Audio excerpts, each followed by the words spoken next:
Hey there, I'm Luke the Cooking Camper along with Xena the Glamper Camper, and if you've been following us for a while, you know that we love the Ninja Speedi, but today I want to try to make a pasta that's creamy but not thick. So a pound of rotini with 3 cups of unsweetened cashew milk, 1.5 cups of no salt added chicken broth, half of a cup of Mexican table cream, and a 15-ounce jar of our favorite Alfredo sauce that you can get at Sam's Club and Costco. This bertoli stuff is absolutely amazing.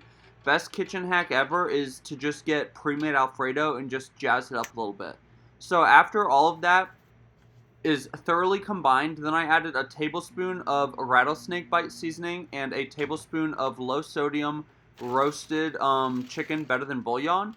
And then I put the crisper tray on top and topped it with 6 chicken tenders, and then topped those with a teaspoon of the same rattlesnake seasonings and a teaspoon of ranch dressing powder.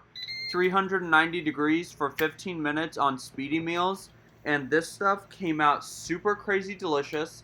Once the chicken was done, I just chopped it up and then removed the crisper tray and mixed it into the pasta.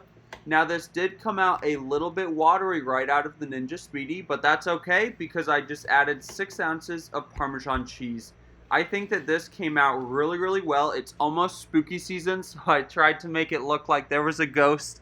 You can kind of tell, but you can't tell, but it's still cute at the same time.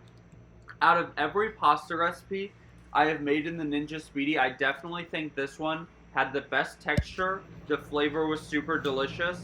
The sauce is thick and creamy, but not like gloopy, and it's not like the pasta had absorbed so much sauce that it was just like the same texture, just kind of gluey. So overall, I really liked it.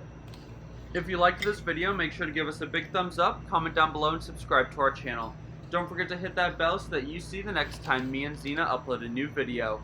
Definitely try out this recipe. Definitely get a Ninja Speedi. Definitely give your dog some human food. They deserve it. Get out and enjoy what God has given us, and get out and enjoy nature and food as much as we do. Have a great one.